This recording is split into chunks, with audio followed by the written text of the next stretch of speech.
In a single afternoon, that lock may be coming undone. Sanctions lifted.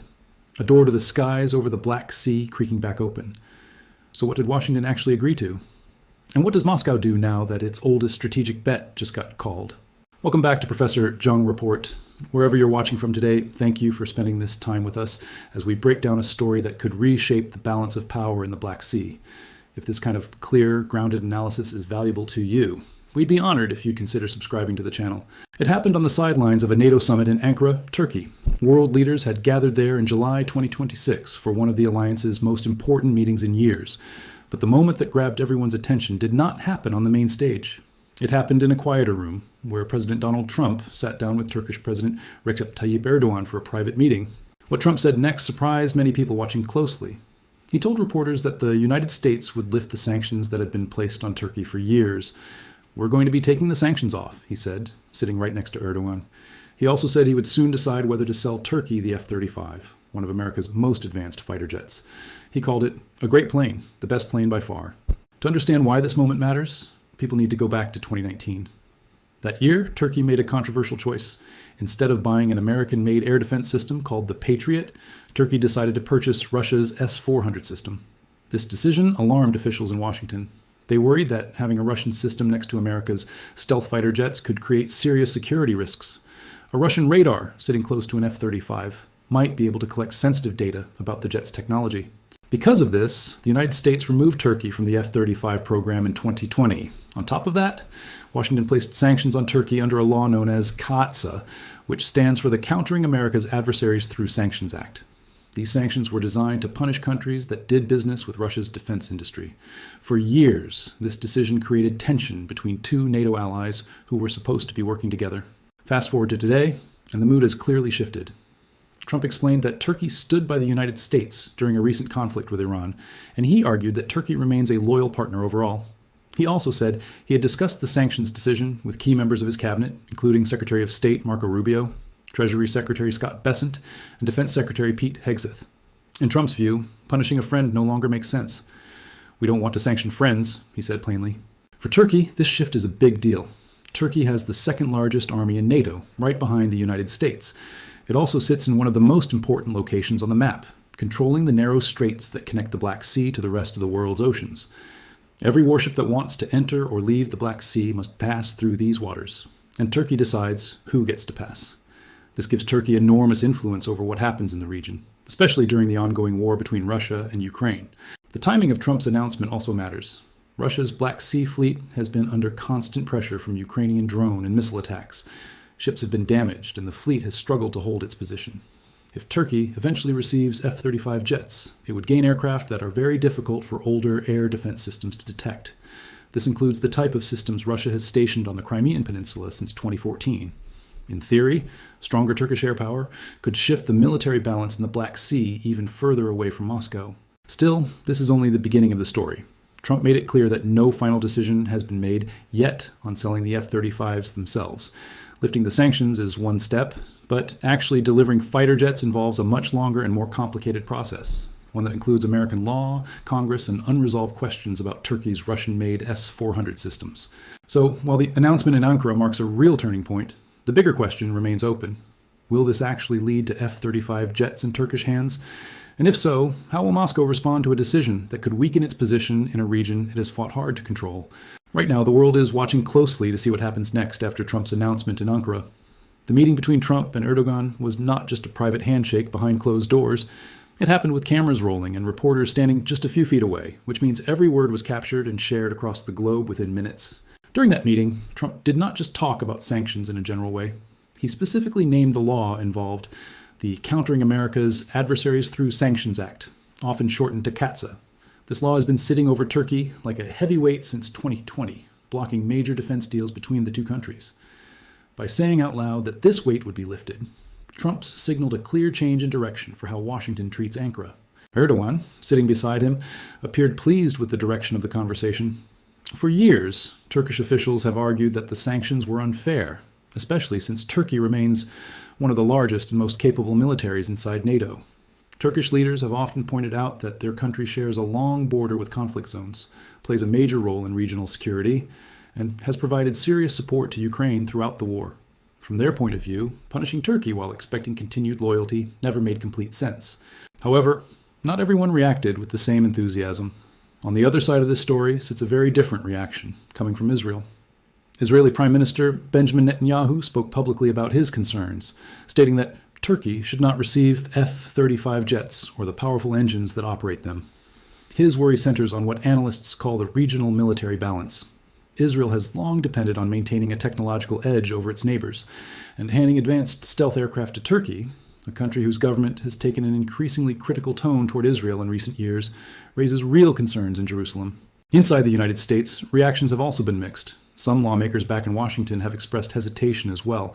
Representative Mike Lawler was among those who spoke out, warning that Turkey's recent behavior raises serious questions about trust. He suggested that before handing over such advanced military technology, the United States needs to be fully confident that Turkey can be relied upon as a steady, dependable partner. Despite this pushback, Trump has stood firm on his reasoning. He pointed to Turkey's recent posture during tensions with Iran, suggesting that Ankara stayed aligned with Washington when it counted. In his view, this kind of loyalty deserves to be rewarded rather than ignored. He also emphasized that this decision was not made alone. According to reports, he consulted closely with Secretary of State Marco Rubio, Treasury Secretary Scott Bessent, and Defense Secretary Pete Hegseth before making the announcement public. Even so, this story is far from finished. Trump made clear that removing sanctions is only one part of a much bigger puzzle. Selling F-35 jets to Turkey is a separate decision entirely, and it comes with legal requirements written directly into American law. Before any jet can be delivered, the government must formally certify that Turkey no longer possesses or operates the Russian S-400 air defense system, the very system that caused this entire dispute back in 2019.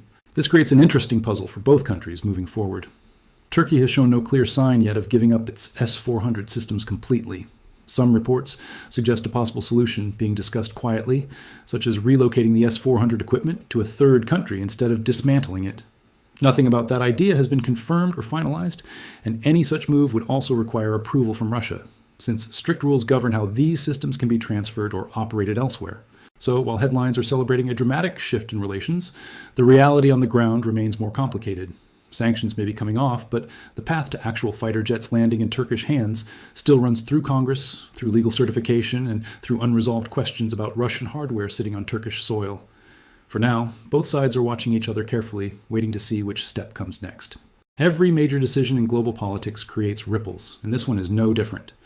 Once the dust settles from the headlines, the real question becomes what this shift actually means for the people and countries connected to it. For Russia, this development lands at a difficult moment. Moscow's Black Sea Fleet has already been struggling under repeated pressure from Ukrainian forces, with ships damaged and naval operations limited. If Turkey eventually strengthens its air power with F-35 jets, it would gain aircraft capable of avoiding detection by older radar systems, including the type of defenses Russia has placed in Crimea since 2014. This does not guarantee any sudden change on the battlefield, but it does suggest that the regional balance could tilt further away from Moscow over time. For a country already facing strain in the region, that is not a comfortable position to be in. For Turkey, the implications point in a more favorable direction. Gaining access to advanced fighter jets would strengthen its standing inside NATO and reinforce its role as a serious military power in the region. It could also open the door to closer defense cooperation with the United States after years of friction. Beyond the military angle, this moment carries diplomatic weight as well. Turkey has spent years trying to walk a careful line, staying connected to Russia through trade and energy while also supporting Ukraine and hosting peace talks. A stronger relationship with Washington could give Turkey more leverage as it continues playing that balancing role. For the United States, this decision reflects a broader shift in how Washington chooses its allies and rewards loyalty. Supporters of the move argue that keeping Turkey close matters more than punishing past decisions, especially at a time when NATO unity is being tested by the ongoing war in Ukraine. Critics, however, worry that lifting sanctions sends the wrong message, especially to other countries that might consider working with Russia's defense industry in the future.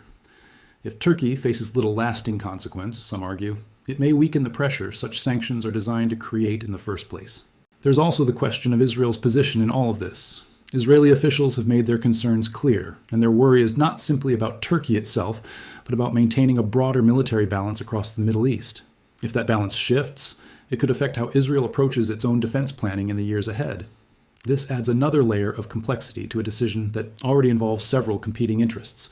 Ordinary citizens are affected by these decisions too, even if the connection is not always obvious. Military balances influence how safe shipping routes remain, how stable regional economies stay, and how likely diplomatic talks are to succeed instead of breaking down. In a region already dealing with the effects of war, even small shifts in military strength can influence how long conflicts continue or how quickly peace talks move forward. In the end, this story is not just about fighter jets or sanctions on paper. It is about how power moves between nations and how one decision can quietly reshape relationships that took years to build.